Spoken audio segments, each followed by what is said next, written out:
Hello, everybody. How are you today?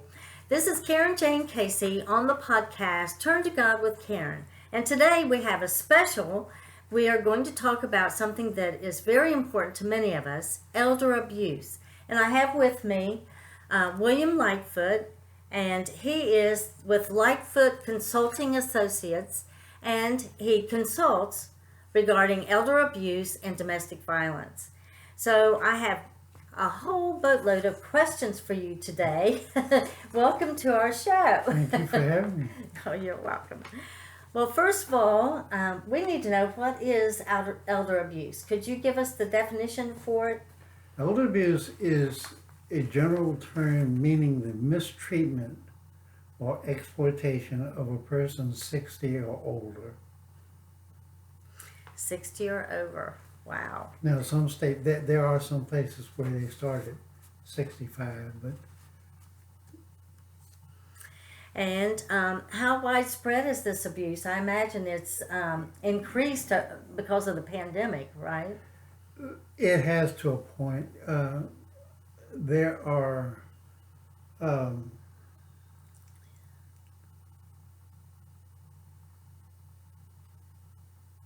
there are about 6 million cases reported every year.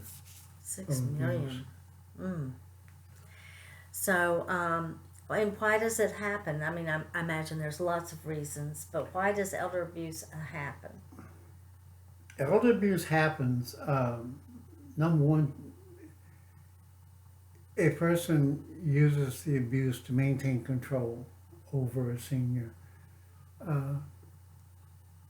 It happens for a whole host of reasons, really. It happens,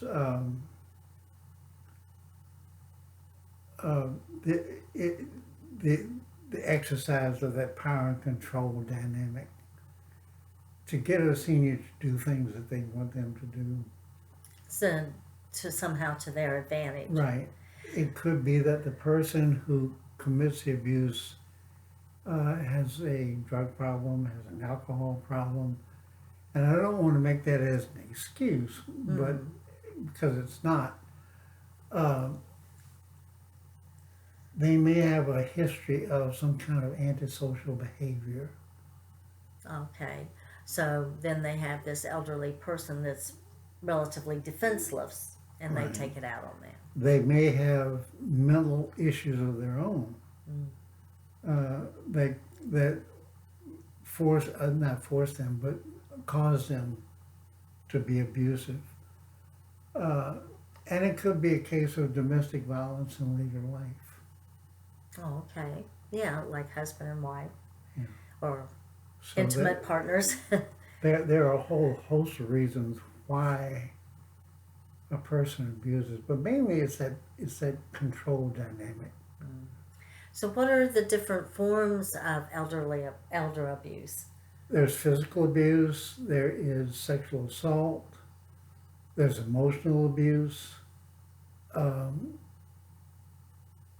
there's psychological abuse, financial, and I include institutional abuse or abuse in institutions like care facilities, nursing homes. That has really come to light in the past 10 years, 10, 15 years. Wow. Well, I'd like to skip over physical abuse for right now and sexual abuse, but could you say a little bit about emotional abuse and how it's different for elderly people as opposed to maybe domestic violence? Emotional abuse, if you think of it as emotional harassment, you can understand it better. It's how a person talks to a senior or to anyone, actually. It is threatening. It is the threatening behavior. It's ignoring a person as if they just weren't, as if they weren't there. Treating a senior as a child. Anything that is psychologically or emotionally damaging. Okay, very toxic, very toxic. Right, and there are many seniors who don't really understand that that's wrong. Because they've been through it for so long? They Or? they they don't understand that they have some options, that it is that to be treated emotionally abusive like that is wrong. Wow. So I guess one of the more obvious ones would be financial abuse. But could you give some scenarios of how that comes about or how that is evident? Financial abuse is a huge topic. Um, it includes the theft of, and I say theft because it is theft, stealing property from a senior, taking their property and selling it, Mm-hmm. uh, forging a person's signature on checks, um, stealing stealing furniture, jewelry, and selling it. Fraud, and I want people to understand two things, or one thing anyway. Uh, Seniors are subjected to financial abuse, usually by a caregiver, a relative, or someone they depend on for care. Mm-hmm. There's a whole other issue of frauds and scams. So that could be someone outside of the home doing it. The dynamics of a relative or a caregiver causing financial abuse and frauds and scams are different. Mm-hmm. Uh, in the first instance, we know who's doing the abusing. It's a relative or a friend or a caregiver. In frauds and scams, though, it's a stranger crime. There are people out there that do this for a living. Right. And so then an elderly person would be a good target, or They are. appear to be a good target for them to go for. They are excellent targets in many cases. But when you start to look at the type of abuse or the dynamics of the abuse, it's different. That's a stranger crime, and it's usually committed by someone. I mean, they have frauds and scams that come out of other countries. So I want people to understand that they're both abuse, but for different reasons. You can see people who have sudden changes in bank accounts. That should be a red flag to people. Especially if they've changed their account to someone who's unknown. So that would be something noticed by the banking institution, the credit card managers, and maybe even family. They wouldn't notice this change. Banks are most often the first to see financial abuse. And bank employees need to understand what their options are when they think a senior is being abused. If a senior comes in a bank and there are two strangers with them, Yes. and she's writing checks, the bank needs to understand that they do have some options to put a stop to that. That's great. But the banks need training the same as other institutions would. Inclusion or putting strange names on bank accounts to include that abuser. So that should be a red flag. Yeah, there are some red flags out there that people need to understand and know about. Okay. Well, what are some of the risk factors that lead to abuse? I mean, we have an elderly person. What are some of the risk factors in that they would be abused?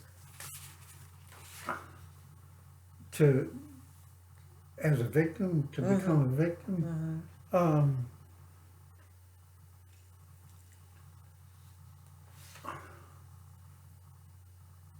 poor health. And I say poor health because they need that caregiver. They need to have someone as a caregiver. So poor health can sometimes bring on the opportunity to abuse. Because then they're kind of dependent in a dependent mode. The inability to perform simple daily tasks, fix breakfast, things that we take for granted that we do every day, when they need help to do that, that is an opportunity for someone to abuse. Cognitive impairment is another. Alzheimer's, dementia. Some seniors are taken advantage of because they don't understand that they are being abused. Wow. Social isolation, and I pick on this all the time. Well, that's where we are all at right now. I'm Well, getting out of some of it. Seniors who are socially they live alone, they are unable to move freely from point A to point B. The isolation alone is an opportunity for an abuser, especially if we're talking about a stranger, to come in and take advantage because they are alone, they are isolated. And I try to get groups that I talk to a lot to break that isolation, go visit, make that visit, even if it's just a phone call. That's excellent. You know, make the visit, break the isolation. Don't. You know, I have seniors that have gone for months, and they talk to no one. They live alone. They are perfect targets for abuse. Depression, confusion, all of that can cause a senior to become a target for abuse. Wow. So then on the flip side, looking at the elder abuser, who is most likely to be an abuser of elderly people? Believe it or not, being male. The majority is men, right? Wow. Under the age of 60, because that's where the caregiver usually is. They're younger. Being related. Being what? Being related. Oh, related. Daughter, Okay. son. A history of mental illness can create that will to do that. A recent decline in mental health, abusing alcohol, and all of these are they're called risk factors, but they're reasons that will cause a person to be an abuser. The first one should have been the control dynamic, to control that senior. And maybe with financial, just plain old greed. Well, yeah, but the control, you need to have the control over that senior, to have them do what you want them to do, usually against their own best judgment. Wow. A prior history of violence. All of those are risk factors for people who commit abuse. Okay, so what are some of the signs that of a potential abuser? I mean, how can you tell that someone is potentially with the intent of being an abuser? What usually gets my attention first is that they're overly attentive. Okay. They don't allow the senior, if you ask the senior a question, they don't allow them to talk. Oh, okay. They're over attentive. They they want to appear to be doing everything for the benefit of the senior, which is not always true. To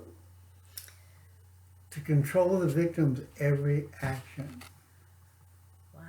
And that we're right back to that control dynamic. They are in control. Talks about family, they talk about the victim as if they weren't really human. It's a detached, I talk to abusers and they say, well, she does this or he does that. It's never their name. It's okay. They detach themselves that much. It's that detachment or treating them as if they aren't really there.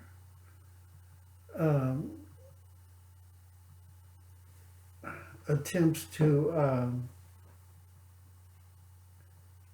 an attempt to get you to think that the senior's crazy.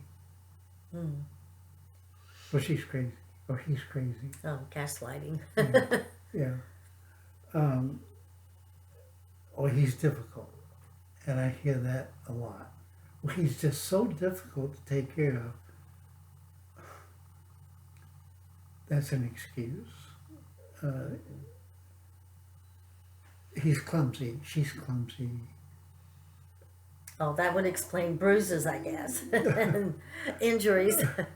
And makes excuses for not providing the opportunity for medical care. Or they don't take mom or dad to the doctor, they won't give them their meds. Or they'll withhold them. I've had some that would actually withhold the meds. And that's not that uncommon. The senior will say something that I really need to see the doctor. Well, why? And they just don't take them. They don't take them to the doctor. And a senior who is dependent, that can be horrible when they know they need to see a doctor, but their caregiver won't take them. They can't go on their own. So they're trapped. Wow. So on the flip side, what are some signs that we can see in a person so we even suspect or think that there might be some abuse happening?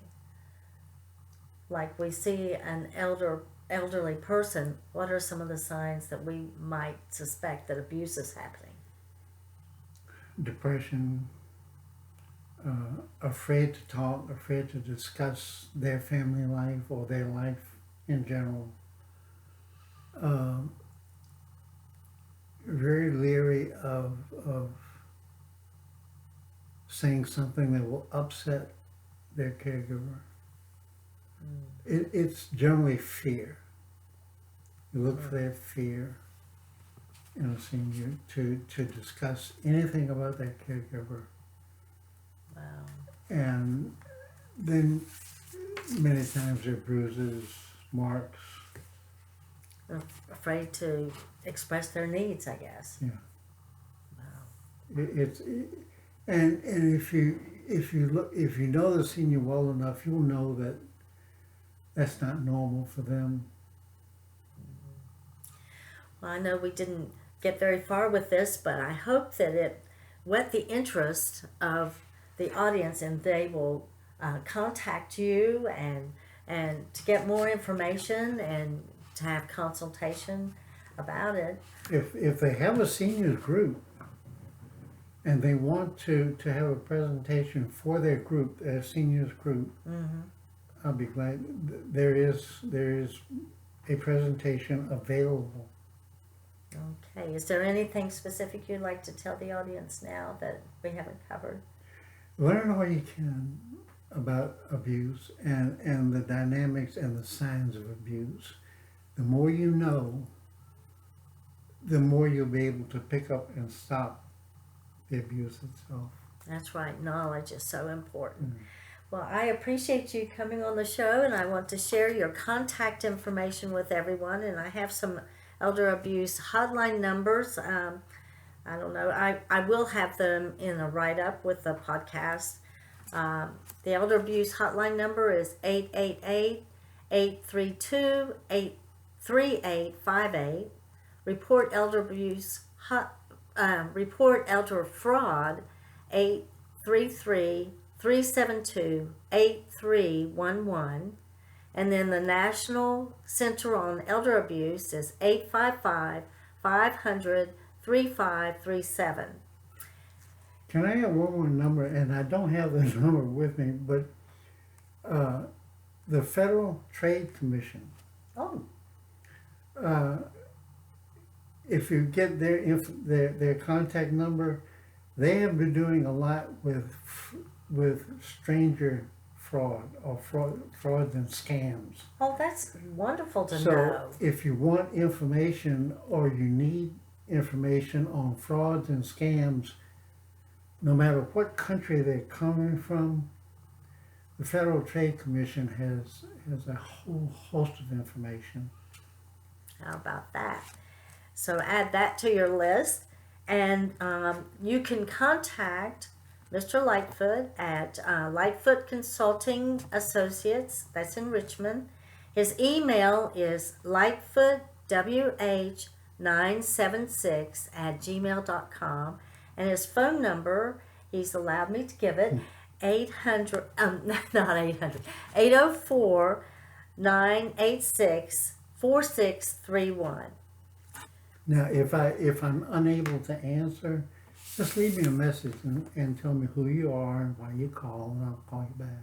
All right. Okay. Well, thank you very much, and I hope that has really given you some knowledge about the topic of elder abuse and what's your interest on finding out more, because this is a pervasive problem we are facing now. Well, thank you, and God bless.